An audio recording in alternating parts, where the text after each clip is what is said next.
결과에 앞섭니다라고 하는 제목의 은혜를 같이 받고자 합니다. 이 본문은 한 성공한 인생의 마지막 모습을 그리고 있습니다. 다윗은 누가 보아도 성공한 인생입니다. 여기에는 이의가 없을 거예요. 남자라면 누구나 꿈꾸는 그런 멋진 인생을 살았습니다. 그러나 오늘 저는 이 저녁에 제가 전할 말씀은 다윗의 그런 외면적인 성공, 외면적인 모습보다는 이런 성공을 거두게 된 그의 내면을 오늘 보고자 합니다. 곧 결과보다는 그의 인생 과정에 초점을 맞춰서 오늘 설교를 진행하고자 합니다. 저는 이 관점에서 저는 다윗의 한 성품에 오늘 주목하고자 합니다. 다윗의 성품에 주목하는 거예요. 그 성품은 바로 다윗이 가지고 있는 성실이라고 하는 성품이에요.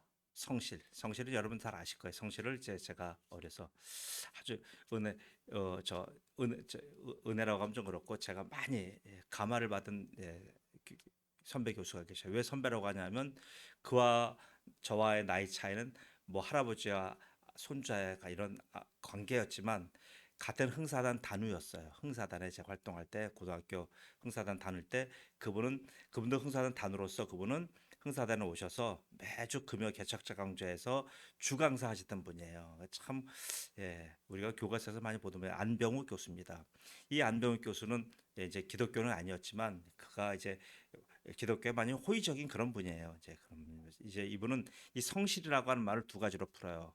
성실 이걸 그분은 유교적인 기반에서 이제 철학을 했기 때문에 답은 유교적으로 풀어요. 그런 성실을 어떻게 푸냐면 성실을 성실 그런 최선을 다하는 것 태도와 최선을 다하는 거예요. 또 하나는 건 뭡니까? 거짓말하지 않는 것. 두 가지로 그래서 풀었어요. 근데 이 개념을 그가 그렇게 풀게 된 이유가 뭐냐면요. 우리 흥사단에 그때 이끄셨던 주창자가 누구냐면 도산 안창호 선생입니다. 도산 안창호 선생이 1913년 미국 샌프란시스코에서 흥사단이라는 단체를 창단했어요. 그러니까 우리는 자부심이 대단하죠. 야, 그런 단체에 우리가 소속돼 있다. 그 그분이 흥사단을 이끌어 나가는 지침이 네 개가 있어요. 무실, 역행, 충의, 용감이 네 가지의 모토로 흥사단을 통치해 갔는데 흥사단의 첫 번째 무실이 뭐예요? 무실이라는 뜻이 바로 성실에 힘써라 이런 뜻이에요. 성실하라. 그래서 이 얘기를 어려서부터 저는 듣다 보니까요. 이게 저한테 뱄습니다. 그래서 이 성실을 우리는 잘 이해를 못하는데 안병희 교수가 성실은 첫 번째 뭐예요? 바로 거짓말하지 않는 것. 두 번째 자기 삶에 최선을 다하는 것. 이 두 가지의 개념을 안병희 교수가 하도 우리한테 그냥 머리에 박히도록 가르쳐 준 거예요. 그래서 이 성실의 사전적인 정의로는 뭐예요?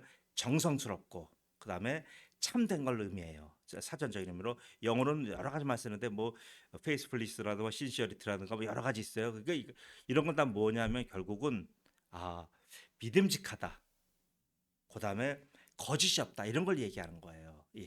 바로 한자 해석이나 우리말 뜻이나 아니면 영어 뜻이나 비슷하게 바로 이 성품의 성실이라고 하는 개념은요. 정직하고 참되고 믿을 만하며 행동으로는 내적으로는 봐요. 내적으로는 우리가 정직한 거예요. 참되고 믿을 만한 거예요. 내적으로는. 그다음에 외적으로는 뭐예요? 그 행동으로는 충직하며 근면한 거예요. 그러니까 성실한 사람은 근면해요. 감옥에 간다고 해서 성실하게 조사에 임하겠습니다. 이게 잘못 쓰이는 거잖아요. 성실한 사람은 참되며 거짓말하지 않아요. 자, 성공의 기준은 우리가 대부분 뭐예요? 지금 다윗이 모든 걸 다 이루었잖아요. 2대 왕국으로 통일 왕국을 최초로 만들었잖아요. 그럼 다윗은 그 결과로서 위대한 겁니까? 우리는 대부분 결과로서 위대하다고 얘기하잖아요. 그러나 아니요. 성경의 기준은요. 결과가 아니에요. 어떤 엄청난 업적을 이뤘다고 해서 하나님이 그에 성공했다라고 보는 게 아니에요. 근데 우리 삶은 뭐예요? 우리 삶은 무엇을 이루어야 되고요. 뭘 만들어야 되고요. 뭐가 되어야 돼요. 그래 우리는 성공으로 여겨요. 아니요. 성공의 기준은요. 성취 여부가 아니에요. 성취라고 한다면 성공한 사람이 여기 몇 있어요? 그럼 성공한 사람은 다 강남교회에 있게요? 아니요. 그렇지 않아요. 오히려 성공은요. 뭐냐면 그의 삶에 대한 자세와 궤적이에요. 그러니까 삶의 족족이라는 의미예요. 물론 성취에는 삶에 대한 자세와 궤적이 다 들어갑니다. 그렇기에 성공한 것일 거예요. 그러나 이는 꼭 일반적이진 않아요. 누구나에게 해당되는 건 아니에요. 오히려 삶에 대한 자세와 궤적이 엉망인데도 세상적인 기도는 성공한 사람이 많아요. 이해가시죠? 보세요. 다시 한번요. 삶에 대한 자세와 삶에 대한 궤적이 엉망진창인데도 세상적인 기준으로는 성공한 사람이 굉장히 많아요. 현대 문명에서 여러분 말하는 성공이 뭡니까? 뭐 여러 가지가 있겠지만 결국은 한 단어로 말하면 돈이에요. 곧 부의 크기가 성공의 크기예요. 그래서 부를 일구는 것이 많은 사람들이 한결같은 목표가 된 겁니다. 그래서 여러분 미디어를 장식하는 영웅들 보세요. 거기서 가난한 사람 누가 있어요? 유재석, 강호동 미디어를 장식하는 사람들 보세요. 부자 아닌 사람이 어디 있어요? 미디어에 많이 노출된 사람 다 부자예요. 미디어에 가끔 나온 사람 다 가난한 사람이에요. 이게 뭡니까? 그래서 세상은 영웅만 나오는 거예요. 그럼 보는 사람들 뭐예요? 나는 가난하지만 나는 저거 낼 돈도 없지만 뭐예요? 자기는 대리 만족하는 거잖아요. 자, 이렇게 돈 많은 자들은 이 시대에 다 영웅이에요. 워렌 버핏이 그렇고 일론 머스크하고 다 영웅이에요. 그 저들이 이 시대의 나폴레옹이고 처칠이고 바로 괴테예요. 우리 시대 때는 그런 사람이 이렇게 돈 많은 사람이 영웅이 아니었어요. 그 당시 우리 때는 어땠냐면요. 우리 박지원 집사님 잘 모르시겠지만 우리 어려서는요. TV나 신문이나 보면 매년 연초에 보면요. 각 사회의 원로들이 나와서 대담해요. 그럼 그게 그 신문에 보면 한 3면 4면 정도 이렇게 두껍게 대담해요. 그 사람들 누구예요? 대부분 이 시대의 이 사회의 원로들, 철학자들, 시인들, 소설가들, 또 종교인들. 이 시대에 진짜 존경할 만한 분들 그런 분들이 나와서 대담했어요. 돈 많은 사람 나와서 거기 장식하는 법이 없는 거예요. 지금은 다르잖아요. 지금 세상이 완전히 달라진 거예요. 지금은요 돈 많은 사람들이 지배하는 세상입니다. 그래서 지금 보세요. 이런 일은 어떻게 제일 먼저 앞장선 데가 국가잖아요. 모든 국가는요 선진국이 되고 자하는데 선진국의 기준 뭡니까? 돈이잖아요. 일단은요. 그래서 이거 돈을 많이 버는 나라는 존경받아요. 아무리 작더라도 존경받아요. 작은데 존경받는 나라가 어디예요? 스위스가 그렇고 싱가포르가 그렇잖아요. 세계 여권지수 이걸 말해주는 게 세계 여권지수예요. 세계 여권지수 1위가 어디예요? 싱가포르예요. 그 작은 나라인데도요. 싱가포르 여권 가지면 전 세계 못 들어가는 데가 없어요. 자, 누구나 선망하는 꿈의 나라가 이렇게 이제 서열화되는 거예요. 그러면서 보면 한국의 위상도 만만치가 않아요. 한국의 여권지수 세계 2위예요. 그만큼 잘 살고 그만큼 부자 나라라고는 의미잖아요. 한국은 세계 어느 곳에 가든지 다 지금 환영받잖아요. 왜요? 돈을 잘 쓰니까. 일본 관광객 100만 명 가는 것보다요. 한국 관광객 10만 명 가는 게 더 메리트가 있대요. 돈을 잘 쓰니까요. 팁. 일본이나 중국 사람 팁 인색하대요. 한국 사람 팁을 아낌없이 준대요. 그래서 제발 팁 주지 말라. 거기 한인상인들이 그 얘기하는데 제발 팁 좀 주지 말라 그러는데 식당 같은 데 가서 한국인들 때문에 전부 다 지금 팁 주는 문화가 생겨가고 있대요. 베트남도요. 제발 팁 좀 주지 마세요. 그런데 팁을 줘도 한국 사람들은 왕창왕창 주잖아요. 그만큼 한국은 잘 살고 부자 나라입니다. 자, 이렇게 왜 한국이 존중받는 이유가 뭡니까? 문화 때문입니까? 네, 맞아요. 문화예요. 근데 문화는 뭐예요? 문화는 돈에 뒤집어 놓은 거예요. 돈이 기본이 안 되면 기반이 안 되면 그 문화를 확산되거나 누가 받아들여집니까? 아니요. 문화는요 돈의 힘이에요. 부와 함께 문화가 흘러가게 전 세계가 한국에게 속을 얻어주마다 겉으로 존경심을 보내는 겁니다. 또 많은 외국의 젊은이들이 왜 한국 와서 살려고 합니까? 여러분 보세요. 한마디로 뭐예요? 한국을 좋아해서요? 한글이 쉽고 한국인은 너무나 우월해서 그렇습니까? 제가 이 유튜브 가끔 봐서 국뽕들 보면 한심해서 유치해서 말이 안 나와요. 그걸 보면요. 전 세계에서 한국처럼 위대한 나라가 없고요. 한국인처럼 전 세계에서 탁월한 민족이 없는 거예요. 그게 국뽕이더라고요. 보니까 야 진짜 심하더라고요. 근데 그 외국인들이 한국에 오는 이유는 뭡니까? 밥벌이가 되기 때문에 그렇잖아요. 그런데 그럼 보세요. 밥벌이가 되는데 저들이 그럼 만약 얘기할게요. 북한이 전쟁을 일으켰어요. 그럼 저들이 전선으로 나갑니까? 참전합니까? 아니요. 다 도망가요. 그럼 저 사람이 뭐예요? 우리 민족이 아닌 거잖아요. 지금 나라도 그렇고 개인도 그래요. 개인들이 존중받으려면 역시 돈이에요. 이거는 지금 우리가 말하기 쉽지 않지만 교회에서 이런 얘기하면 참 이게 우리가 경망스러운 얘기지만 이건 어쩔 수 없는 이 사회적인 현상이에요. 그 돈이 많거나 많이 버는 자들은 어디에서든지 어떤 나라든지 존중받아요. 비참할 정도에 그 대표적인 장면을 하나 보세요. 우리는 뭐더라도 호텔 가보세요. 호텔 가면 방에 따라 가격이 다르잖아요. 위치에 따라 다르잖아요. 꾸며놓은 것 따라 다르잖아요. 평소에 따라 다르. 스위트룸 같은 거 봐보세요. 스위트룸 구경해 봤습니까? 비행기 보세요. 1등석. 이건 뭐 상상을 초월하잖아요. 공연장을 가더라도요. 보세요. 공연장 가더라도 이제 우리가 어느 정도 눈이 높아졌는지 누가 절 공연장에 초대하잖아요. 그럼 예, 좌석 보고요. 이런데 시시하면 안 가요. 로열석 줘야만 가요. 이게 저만 해도 그래요. 왜요? 로열석에서 앉아 있는 것과 저 시석 D석에 앉아 있는 거하고는 완전히 감도가 달라서 그래요. 그러니까 안 가면 안 갔지. 지금 이렇게 돼 버린 거예요. 저만 해도 저같이 돈 없는 자도 이런 문화에 익숙해져 버린 거예요. 어디 예전에 저희 교회 KCC 단장이 교회 우리 교인이에요. 그분이 KCC 농구팀 할 때마다 초청해. 가면 어디예요?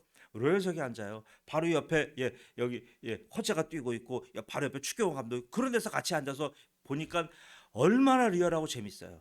그런 거 보는 거예요. 그런 거 보다가 제가 표를 사가지고 저 체육관 뒤에 가서 보면 이게 들어옵니까? 이거 갖고 봐야 되는데 안 되는 거예요. 그러니까 보세요. 한번 이렇게 수준이 올라가려면요. 빚을 내서 그런데 남의 걸 뺏어 그런지 그거 유지하려고 드는 거예요. 자, 이만큼 지금 사람의 내면이 어떤지는 중요하잖아요. 이 시대는 뭐예요? 그 사람이 가지고 있는 것과 지불하는 능력만이 중요한 거예요. 이거는 지금 이게 여태까지는 왜 사회가 문제가 없었냐면 가진 자들, 배운 자들, 사회 기득권층만 이랬기 때문에 문제가 없어요. 근데 지금 문제가 뭐냐면요. 한국의 일반인들이 이 맛을 알아버린 거예요. 일반 한국의 5천만 일반 대중들이요. 지금 이 맛을 알고 이 대열에 올라탄 거예요. 과거는 특별한 계층의 사람들만 누리던 이 회전 공중열차에 하늘열차에 일반인들만 올라타요. 돈의 기준으로 뭐 저나 나나 다를 것이 없잖아요. 돈만 있으면 다 되니까. 이런 시대의 흐름을 대변하는 것이 뭐예요? 과연 코인과 증시 이런 거잖아요. 보세요. 그리고 노조입니다. 과거의 노조는 어땠어요? 생존권 투쟁했잖아요. 우리 과거의 노조에 대해서 왜 얼마나 많은 동정을 했고 노조에 같이 우리가 연대했어요. 뭡니까? 그들은 생존권 투쟁했잖아요. 그 당시 뭐예요? 난소공, 난자가 쏘는 작은 공 같은 거 보세요. 이 사회에서 소외되고 사회에서 여러 가지 아무리 노력해도 올라갈 수 없는 그런 사람들을 대변하고 그런 사람들의 아픔 같이 했던 사람들이 노조였잖아요. 근데 지금은 어땠습니까? 지금은요, 뭐예요? 우리 삼성에서 이번에 일어난 거 보세요. 뭡니까? 이거는 생존권 운동이 아니라 뭐예요? 사회 상위 계층으로 올라가는 사다리 운동이에요. 이거는요. 이제 보세요. 이것이 가능해진 데는 뭐예요? 지금 전 세계에 지금 광풍처럼 몰아친 지금 AI 세계의 도래에 있습니다. 여기에 들어가는 반도체와 MLCC 같은 걸 세계에서 만드는 나라는 몇 나라 없어요. 한국이 그 중에 한 나라잖아요. 여기에 있는 또 노조가 이제 뭐예요? 저들의 부의 잔치에 이제 옛날에는 근로자로 월급 주고 상여금 받으면 만족했는데 이제 그건 만족 못해요. 주주들이 누리는 부의 잔치에 근로자가 뛰어드는 거예요. 이거는 굉장한 거예요. 이거는 노동운동사에서 이런 법이 없어요. 그래서 한국의 노조는 어때요? 이제는 단순 근로자가 아니고요. 개인 사업자급으로 격상돼 버는 거예요. 사회적 위치가. 아니, 보세요. 어떤 개인 사업자가 1년에 일해 갖고 몇 억을 벌어요. 이런 건 흔치 않아요. 근데 지금 보세요. 저 대기업에서 지금 몇 억 벌 수 있다고 지금 얘기하잖아요. 실제로 어떤지 몰라도요. 보세요. 주위에 아주 평범한 지금 사람조차 어때요? 지금 요즘 여기저기 다녀서 사람들 얘기하는 거 들어보면요. 평범한 식당에 어제 어느 병원 가서 식당에 가서 이제 밥을 먹는데 식당에서 종업원 아주머니들 몇 명이 얘기하는데 전부 다 주식 얘기해요. 너 얼마치 샀니? 나 삼성 주식 얼마 샀어? 나는 얼마 샀는데 지금 얼마 벌었어? 오늘 7만 8천 원 벌었어? 다 그런 얘기예요. 보세요. 지금 아주 평범한 사람들조차도 통장을 털어서 반도체 회사 주식을 사는 이런 세상이 되었습니다. 곧 부를 실현하는 꿈에 모두가 다 나선 거예요. 그런 힘으로 2,000피 주식시장이 지금 9,000피 돌파에 직전이에요. 여러분, 이런 현상 여러분 어떻게 보십니까? 부의 자연스러운 축적 과정, 이전 과정으로 보십니까? 이 흐름이 경제 법칙에 경제 원리에 순리에 맞다고 보십니까? 저보고 아니 그런데 캐캐 묵은 그런 소리 왜 하십니까? 라고 물어보실 거예요. 아니요. 저는요. 지금 이 시대를요. 사울과 같다고 보는 거예요. 저는 사울이라고 하는 인물 있잖아요. 사울왕. 저는 이 시대를 사울과 같다고 봐요. 마치 사울이 걸어간 길을 이 시대가 걸어가고 있는 것 같아요. 왜요? 사울은 준비되지 않은 채 어느 날 갑자기 신데렐라가 된 거예요. 어느 날 갑자기 왕이 된 거예요. 왕으로서의 제왕학을 미처 공부하지도 못한 채 그는 뭐예요? 어느 날 갑자기 왕이 된 거예요. 이에 비하면 요셉이나 다윗 같은 사람은 얼마나 기반이 탄탄하게 처절하게 훈련받았습니까? 요셉이나 다윗은요 단지 왕으로 갑자기 뿅 하고 등장한 사람들이 아니에요. 저들은 지금으로 한다면 우리 성도의 모델이에요. 모든 성도가 다 저렇게 요셉처럼 다윗처럼 훈련 받아야 되는 그런 역할 모델이에요. 저들은 신데렐라가 아니에요. 보세요. 성도는 신데렐라가 아니에요. 어느 날 갑자기 장으로 왔더니 내가 로또 마에서 100억 부자 이런 거 없어요. 그러니까 우리가 마치 하나님 믿으면 이렇게 신데렐라가 되는 줄 알아요. 기도하면 갑자기 병이 나고 기도하면 갑자기 부자가 되고 저 진짜 그렇습니까? 그런 하나님 좀 저한테 좀 소개 좀 해주세요. 저 여지껏 제가 기도해가지고 그런 기도도 응답 많이 받았지만요. 그런 기도 응답 받은 적 없어요. 하나님 내일 100억이 필요합니다. 기도하고 내일 아침 내 100억 생긴 적이 없어요. 자, 신데렐라가 아니에요. 어느 날 갑자기 로또 맞고 주식이 1만 피가 된 그런 사람 아니에요. 보세요. 다윗이나 요셉은요. 성실하게 훈련받은 자들이에요. 이게 지금 기독교 정신인 거예요. 근데 왜 기독교가 이 사회에서 외면당하냐면 기독교에는 지금 신데렐라가 없잖아요. 일확천금이 없잖아요. 어려서부터 뼈를 깎는 훈련과 광야에 이 눈물이 있어야 되잖아요. 근데 현대 사람 이거 싫어하잖아요. 지금 누구든지 과정이 어떻든지 간에 나한테 막대한 결과만 갖다 주면 전부 다 좋아하잖아요. 그가 어떤 과거가 어떤지 간에 상관없어요. 지금 나만 당장 잘해주면 되는 거예요. 보세요. 참된 성품으로 훈련받고 땀 흘리는 사람, 충직하게 훈련받은 사람이 바로 요셉이고 다윗이에요.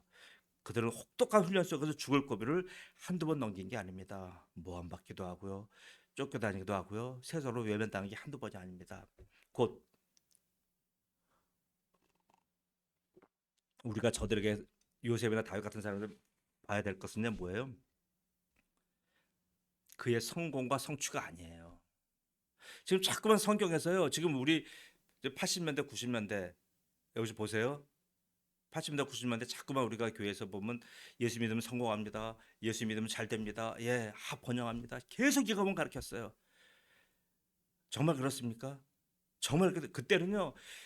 경제 규모가 커지고 나라가 발전하면서 같이 덩달아 올라간 거예요. 올라가다 보니까요. 진짜 기도하니까 된 것 같았어요. 기도하니까 뭐 이것저것 막 부자가 된 것 같아요.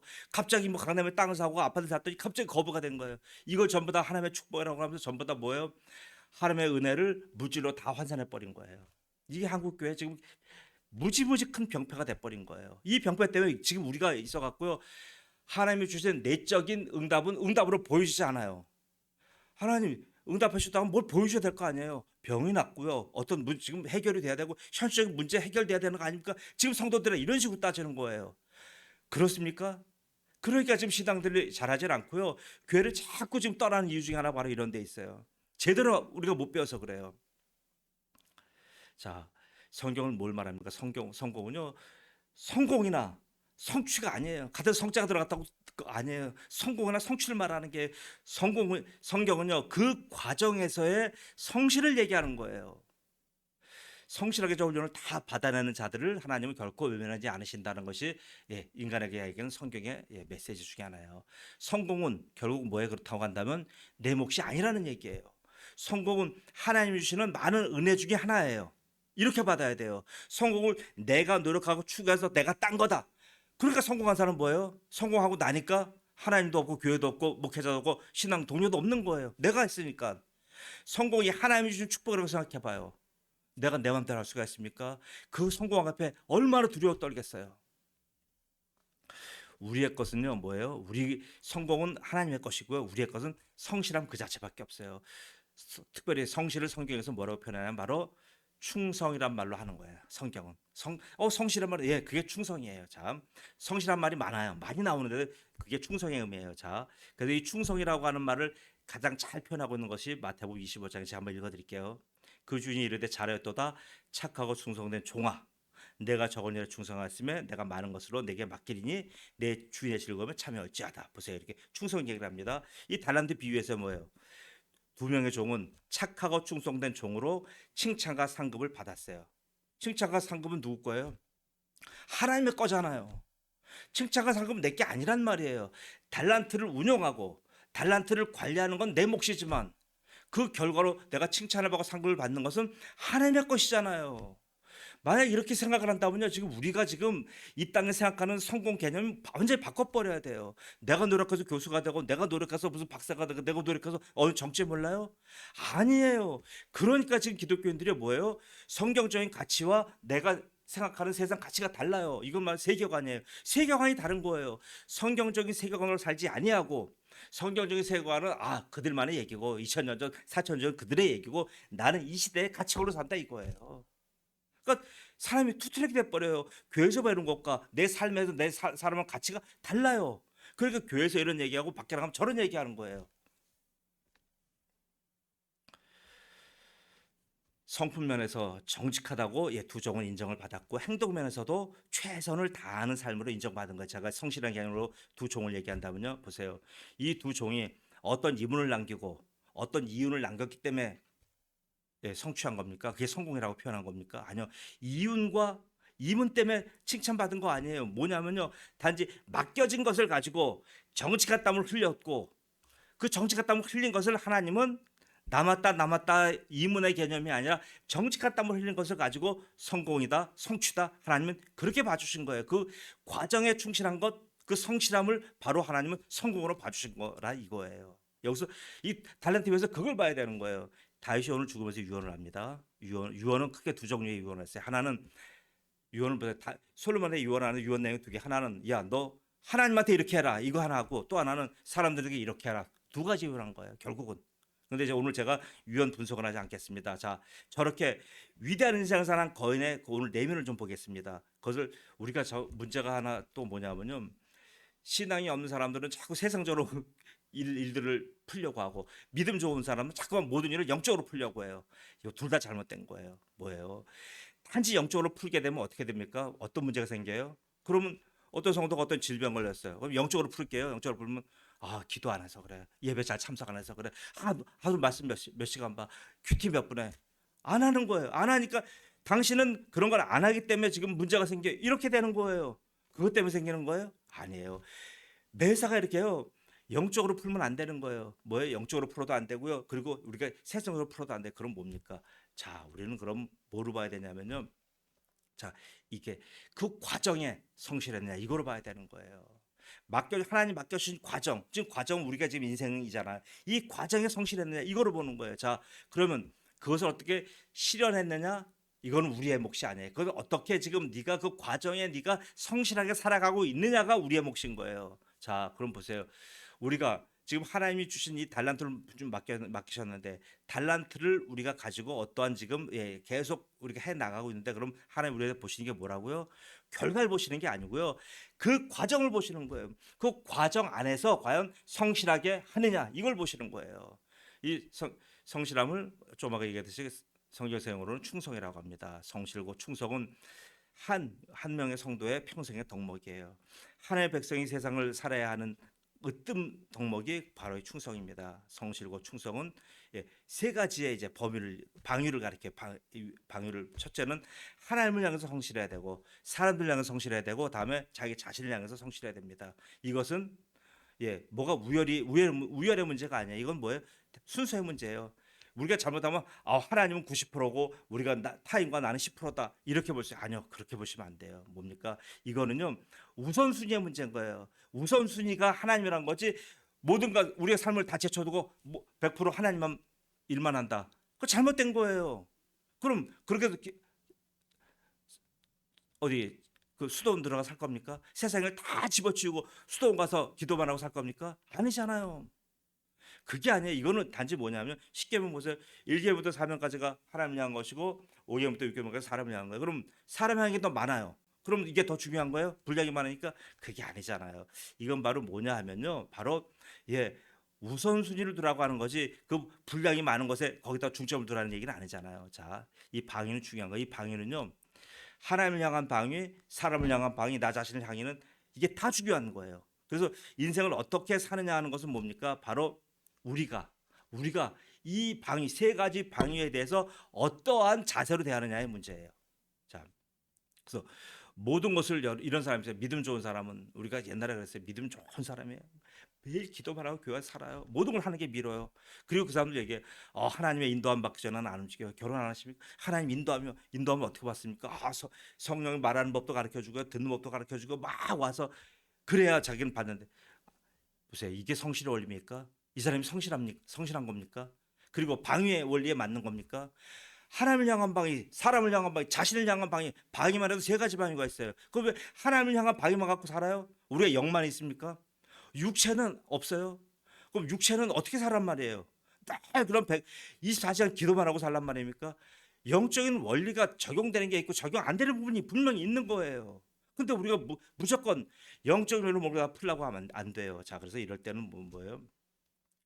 우리가 우선순위의 원리가 있고요. 그 다음에 우리가 이걸 가지고 모든 이 세 가지 방위를 가지고 우리가 어떻게 해요? 성실의 원리로 살아가야 됩니다. 자, 하나님은 신실하신 것 우리가 알잖아요. 그러나 하나님이 성실하시다.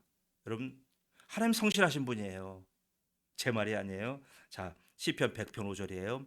여호와는 선하시니 그의 인자하심이 영원하고 그의 성실하심이 대대에 이르리로다. 보세요.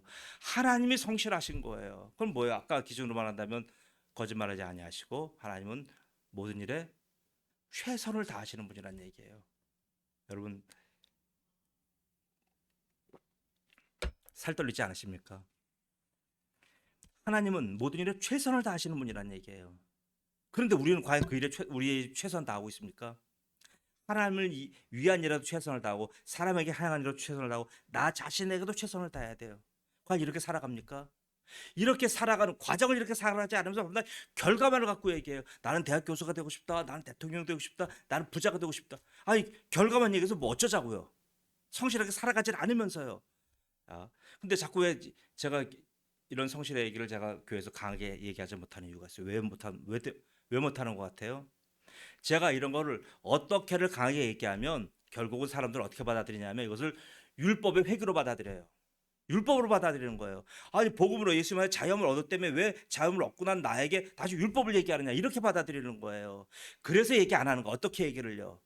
어떻게 얘기는 자기 신앙 정도에 따라 자기 스스로 결정해라 이거예요. 제 말은요. 그리고 당신 스스로 너의 믿음의 수준대로 살아가라 이거예요. 그러니까 제가 얘기 안 하잖아요. 누가 교회 열심히 나오지는 누가 교회 빠져 얘기 안 하잖아요. 왜요? 그 사람 믿음의 수준대로 살아라 이거예요. 그걸 가지고 획일적으로 내가 이러니까 너도 나만큼 해라 그렇게 얘기 안 하잖아요. 왜요? 다른 거예요. 그래서요. 보세요. 하나님이 성실하게 사시는 우리는 당연히 성실하게 살아야 되잖아요. 하나님은 그래서 성도에게요. 그럼 하나님이 성실하게 사시는데 우리에게 또 불성실하게 살아라 그러겠어요? 아니, 하나님 우리에게 당연히 성실하게 살 걸 요구하시는 거예요. 그래서 자 골로새 3장 22절은 그래요. 종들아 모든 일 육신의 상전들에게 순종하되 사람을 기쁘게 하는 자와 같이 눈가림만 하지 말고 오직 주를 두려워하여 성실한 마음으로 알아보세요. 하나님에게 대해서 사람에게도 대하라 이거잖아요. 방위에 하나님께만 최선을 다하고 사람에게는 대충 하고 이거 하지 말라는 얘기잖아요. 근데 우리가 이런 얘기 얼마나 많아요. 육신의 상전들에게 같은 교회 안에서도 그런 거 있잖아요. 바울 사도가 얘기했잖아요. 너희 같은 성도라고 육신의 너 세상의 상전들한테 막대하지 말라 이거잖아요. 이런 일이 얼마나 많아요. 근데 우리는 그래 마치 믿음 좋은 사람들은요 세상 가서 덜렁덜렁하고 설렁설렁하고 그러면 아니 이게 말이 됩니까? 예전엔 그렇게 통했어요. 그거 아닙니다. 우리가요 하나님한테 성실하듯 세상한테 성실해야 되잖아요. 그게 성실의 원리에 불구하고 이런 게 지금 우리가 지금 굉장히 약한 겁니다. 자, 성실과 충성이에요. 자, 사랑하는 성도 여러분, 성공이라는 결과 세상에서 중요해요. 성공이라는 결과 중요해요. 근데 우리에겐 중요한 거 아닙니다. 왜요? 성공인 줄 알았던 그 성공이 사실은 하나님이 원하시는 그 성공이 아니기 때문에 그래요. 지금 많은 사람들이 성공이라고 꿈꾸고 갔던 그 땅이 하나님 보실 때 그게 무슨 성공이야? 아니요. 하나님 뭐라 그러십니까? 예수님이 말씀하셨죠. 마태복음 7장 13절에 좁은 문으로 들어가라. 멸망으로 인도하는 크고 그리기 넓어 그리로 들어가는 자가 많고의 바로 이 유형이에요. 이들은 성공이라는 결과만 목표로 삼아서 행진한 자들이에요. 그래서 성공이라고 하는 결과보다는요 성실이라고 하는 과정이 더 중요한 겁니다. 여기에 눈을 뜨셔야 돼요. 충성이라는 과정이 중요한 겁니다. 그래서 마태복음 7장 14절은요. 생명으로 인도하는 문은 좁고 길이 협착하여 찾는 자가 적음이라. 보세요. 그 과정에서의 성실과 충성의 어려움을 이렇게 표현한 겁니다. 과정이 불성실한데 결과가 좋은 건 어디예요? 세상은 그래요. 세상은 과정이 나빠도 결과가 좋을 수 있어요. 로또 같은 게 그런 거잖아요.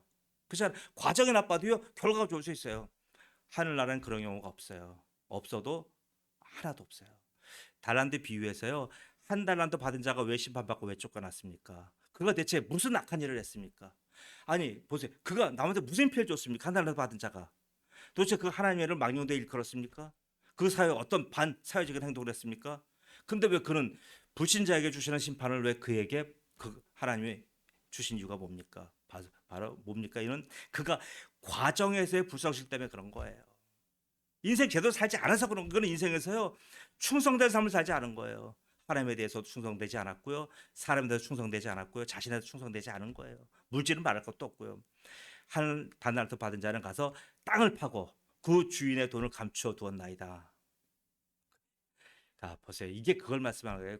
과정에서 불충실했다 이거. 지금 하나님 우리에게 얼마나 엄청난 달란트를 주셨는지 몰라요. 그러나 대부분 사람들 그걸 어떻게 돼요? 그리스도인들이 그걸 땅속에다 묻어두고 삽니다. 그냥 묻어두고 살고 그냥 뭐예요? 자기는 세상 시류대로 세상이 원하는 대로, 아니 하나님의 목소리보다 세상 목소리 더 크게 듣지 않습니까? 하나님의 목소리보다 정치 이런 시국엔 정치인의 말을 더 크게 듣지 않습니까? 보세요. 보세요. 그는 뭐예요? 과정에서 성실한 삶을 살지 않은 겁니다. 그러면서 그는 자신의 소신이 대단해요. 그런 성도일수록 대단해요. 자신이 이렇게 사는 것은 자신의 철학과 소신의 결과임을 주장해요. 그 확신이 얼마나 대단하든지 그는 한 달에 받은 사람이 얘기해요. 하나님 앞에서도 당당히 얘기했어요. 하나님, 제가 이렇게 산 거는요, 제가 그냥 이렇게 살고 싶어서 사는 게 아니고요, 저는요 저의 확신과 제 소신과 제 철학이 있어요. 전 확실한 세계관 때문에 이렇게 한 거예요. 자, 마태복음 25장 24절 25절에 한 달란트 받은 사람이 얘기합니다. 한 달란트 받은 자는 와서 이르되 주인이여, 당신은 굳은 사람이라 하나님에 대해서 그런 자기의 철학을 갖고 있어요. 심지 않은 데서 거두고 해치지 않은 데서 모으는 줄을 내가 알았으므로. 보세요. 얼마나 그 하나님에 대한 지식이 출중합니까? 두려워하여 나가서 당신의 달란트를 땅에 감추어 두었나이다. 보소서, 당신의 것을 가져왔나이다. 보세요. 이 사람은요 남의 눈치 보고 그렇게 한 게 아니고 자기의 소신과 자기의 인생관에 따라서 이렇게 한 거예요. 그러나 하나님은 뭐예요? 하나님의 뜻을 이렇게 자기의 마음대로 왜곡한 자를 그냥 내버려 두지 않았어요. 그래서요 목사의 책임이 큰 겁니다. 목사들이 성경을 제멋대로 왜곡하고 해석하고 뭐 사회주의를 갖다가 해석하고 뭐 진화론을 갖다 해석하고 유물을 갖다 해석하고 자기 철학을 갖다 해석하고. 보세요.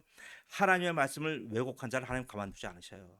그의 생각과 하나님의 생각이 마지막 날에 심각하게 충돌하는 날이 옵니다. 하나님은 자신의 뜻을 왜곡하여 성실하게 살지 않고 살지 않게 된 그에 대해서 하나님은 분노하십니다. 곧 하나님의 심판 선고문이 이를 적시하면서 그에 대한 중대한 처벌을 하나님 행하셔요. 마태복음 25장 20절 30절입니다. 그 주인이 대답하여 이르되 악하고 게으른 종아, 나는 심지 않은 데서 거두고 해치지 않는 데서 모르는 줄을 내가 알았느냐? 그러면 내가 마땅히 내 돈을 취리하는 자들에게서 맡겼다가 내가 돌아와서 내 원금과 이자를 받게 하였을 것이니라 하고 그에게서 한 달란트를 빼앗아 열 달란트 가진 자에게 주라. 무릇 있는 자는 받아 풍족하게 되고 없는 자는 그 있는 것까지 빼앗기리라. 이 무익한 종을 바깥 어두운 데로 내쫓으라. 거기서 슬피 울며 이를 갈리라 하니라. 보세요. 하나님 왜 분노하셨습니까? 금액 때문에 그런 게 아니잖아요. 이문 때문에 그런 게 아니잖아요. 그 과정에서 성실하지 않았기 때문에 그러잖아요. 지금 이 과정은 지금 우리 인생이 과정이잖아요. 지금 우리는 만난 어떤 결과를 갖고 요구하고 어떤 만난 성공만을 바라보고 어떤 우리가 목표를 하는 거 있잖아요. 그 목표 때문에 우리는 나름대로 이 머리 굴리고 저 머리 굴리고 다 해요. 그러나 하나님은 내가 세운 목표 관심 없어요. 하나님은요. 하나님은 우리가 인생 살아가는 과정에서 하나님 주신 달란트대로 얼마나 우리가 성실하고 충성되게 살았느냐 이것만 관심 있는 거예요. 그 과정의 충실이 이게 신앙인 거예요. 어떤 결과에 대해서 그러니까 옛날에 자꾸만 80년대 90년대 목사님들이 자꾸만 결과적인 설교를 해서 그래요. 예수 잘 믿으면 성공하고 교회 잘 나오면 너네 좋은 대학 가고 순 결과론적으로 해석을 했어요. 다 엉망진창이 된 거예요 신앙이요. 자, 이번 오신 사랑하는 성도 여러분 어떻게 사시겠습니까? 이래도 여전히 성공을 꿈꾸며 그렇게 사시겠습니까? 이래도 돈과 물질, 행복과 누림을 추구하면서 그렇게 걸어가시겠습니까? 그렇게 사는 인생은 미안하지만 어떤 희망도 없습니다. 자기가 원하는 성공, 행복 물론 없습니다. 마지막에 슬피 울며 이를 가는 일들만 남아 있습니다. 그러므로 여러분 헛된 꿈 꾸지 마십시오. 오늘 성실하십시오. 오늘 충성하십시오. 하나님께 충성하고 하나님에게 대하듯이 똑같이 충성하고 나 자신에게 성실하십시오. 어떤 대가와 반대가 없다 하더라도 뭐가 보이지 않는다 할지라도 손에 잡힌 거 없다 할지라도 뭐예요? 꾸준히 나아가십시오. 그 좁은 길의 과정이 여러분을 살려주는 행복한 대로가 되고요. 성공의 가도가 되는 거예요. 곧 인생은 오늘을 어떻게 살아내느냐의 문제지 내가 장차 어떤 성공을 꿈꾸고 이뤘느냐의 문제가 절대 아니에요. 여기 속으면 안 돼요. 자, 그래서 저는 여러분이 여러분 저한테 하는 설교예요.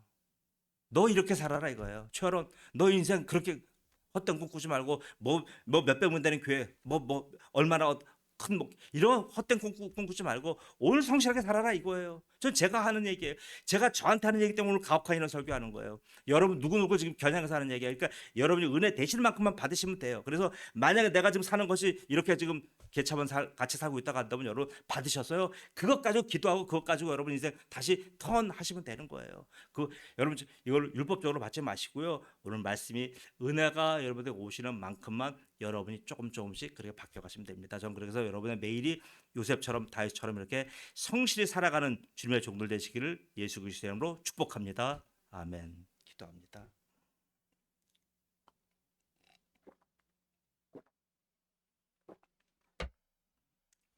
살아계신 아버지 하나님 은혜 감사합니다.